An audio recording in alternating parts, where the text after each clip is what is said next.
Hello student, MP board कक्षा 10वीं का हम लेकर आए हैं त्रैमासिक परीक्षा हिंदी विषय के बहुत खास प्रश्न, जो कि आपका जो पेपर है 18 सितंबर को, इसमें से बहुत सारे प्रश्न आपको पेपर में 100% देखने को मिलेंगे। विद्यार्थियों के कमेंट थे कि सर हमको आईएमपी प्रश्न देते, तो हम आईएमपी प्रश्न लेकर आए हैं हिंदी विषय के एमपी बोर्ड ये त्रैमासिक परीक्षा पेपर जो आपका 18 सितंबर को होने जा रहा है। इसमें हम आपको वेरी मोस्ट प्रश्न बताने वाले हैं। जान लेते हैं 1 बाय 1।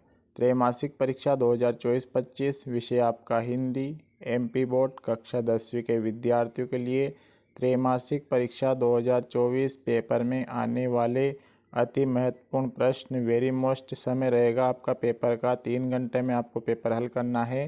पूर्णांक रहेगा आपका 75 नंबर का। 25 नंबर प्रोजेक्ट के आपके स्कूल से मिलेंगे। चलिए सबसे पहले हम आपको अवकाश बता देते हैं। अवकाश जो है खास अवकाश कौन सी आने वाली है। और एमपी बोर्ड कक्षा 10वीं के विद्यार्थी पहली बार हमारे यूट्यूब चैनल पर जुड़े हो, चैनल सब्सक्राइब जरूर कर लेना, वीडियो को लाइक कर लेना, बेल आइकन को प्रेस कर लेना, जिससे आने वाला हर वीडियो का नोटिफिकेशन आप तक आसानी से पहुंच सके। चलिए सबसे पहले हम जान लेते हैं अवकाश। अवकाश देखिए, मैंने 2 अवकाश आपको दी है, इन दोनों को आप अच्छे से तैयार करके जाना। ये 4 नंबर की आपके अवकाश देखने को मिलेगी। पहली अवकाश है अपने ज़िले के जिलाधीश को ध्वनि विस्तारक यंत्रों पर प्रतिबंध लगाने हेतु आवेदन पत्र लिखिए, मतलब लाउड स्पीकर की आपकी अवकाश आपको तैयार करनी है। दूसरी है नगर पालिका अध्यक्ष को मोहल्ले की नियमित सफाई के संबंध में आवेदन पत्र लिखिए। बहुत खास अवकाश है, इनको अवश्य आप तैयार, देखिए आप पढ़ तो रहे हो, जो मैं दे रहा हूँ इनको भी आप तैयार करके अवश्य जाइएगा। इसमें से बहुत सारे प्रश्न आपको पेपर में 100% देखने को मिलेंगे। निबंध की बात कर लेते हैं। निबंध है आपका 4 नंबर का निबंध आएगा। रूपरेखा आपको बनानी है पहले, फिर उसके बाद डिटेल में आपको निबंध लिखना है। 3 निबंध मैंने दिए हैं। वर्तमान समय में कंप्यूटर की उपयोगिता या इंटरनेट की उपयोगिता, एक ही बात होती है, इंटरनेट आओ या कंप्यूटर आओ, ये आपको लिखना है। विज्ञान के बढ़ते चरण, विज्ञान वरदान अभिशाप, कैसे भी आ सकता है, विज्ञान का नाम दिखे तो विज्ञान का चमत्कार का आपको निबंध लिख लेना है। जीवन में खेलों का महत्व, ये आपका निबंध है। अगला देखिए आपका एक अनुच्छेद आता है। अब इस वाले प्रश्न को ध्यान से आप समझना। 3 नंबर का रहेगा ये।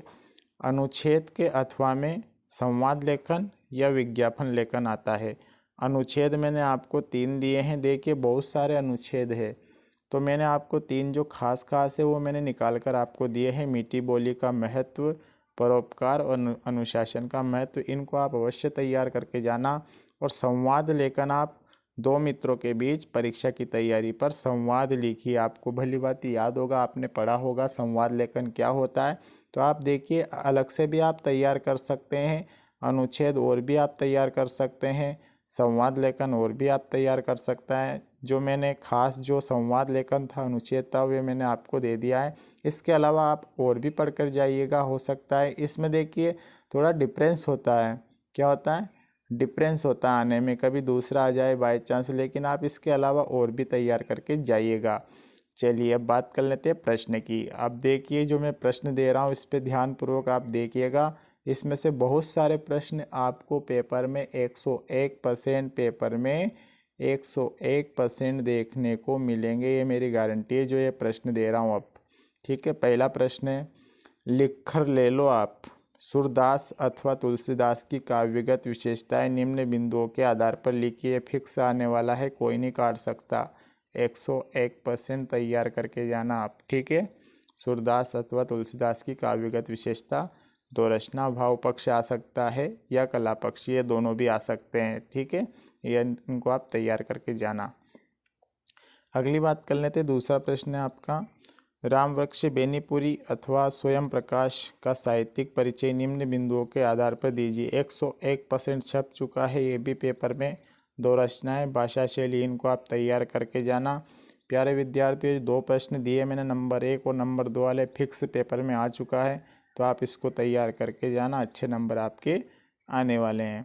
अगला जो हमने प्रश्न लिया है, अब थोड़ी सी हम ग्रामर, फिर उसके बाद पाठ के प्रश्न लिए हैं। महाकाव्य खंड काव्य में कोई 2 अंतर, रीतिकाल की कोई 2 विशेषताएं, नई कविता की कोई 2 विशेषताएं, जीवनी और आत्मकथा में कोई 2 अंतर। अगला है 7वां प्रश्न, संधि और समास में कोई 2 अंतर, नाटक और एकांकी में कोई 2 अंतर, रस की परिभाषा या रस किसे कहते हैं, ये ऐसा आएगा। और उसके बाद है देखिए आगे बात कर लेते हैं, काव्य की परिभाषा या काव्य किसे कहते हैं, कैसे भी आ सकता है। अगला प्रश्न है 11वां आपका, 11वां चौपाई छंद के लक्षण उदाहरण सहित लिखिए। और एमपी बोर्ड कक्षा 10वीं के विद्यार्थियों ने अभी तक हमारे यूट्यूब चैनल को सब्सक्राइब नहीं किया तो प्लीज़ सब्सक्राइब जरूर कर लो, क्योंकि एमपी बोर्ड से संबंधित सभी प्रकार की जानकारी हमारे यूट्यूब चैनल पर सबसे पहले दी जाती है। चलिए सबसे पहले अब हास्य रस की परिभाषा उदाहरण सहित, ये भी आपको तैयार करना। अब बुक्स के प्रश्न आ गए, ठीक है, मैंने यहाँ लिख रखा है, हेडिंग डाल रखी है। अब बुक्स के प्रश्न कौन कौन से खास है। 13वां प्रश्न देखेंगे, कृष्ण के प्रति अपने अन्योन्य प्रेम को गोपियों ने किस प्रकार अभिव्यक्त किया। 14वां है, राम लक्ष्मण परशुराम संवाद पाठ के आधार पर राम के स्वभाव की को दो विशेषताएं लिखिए।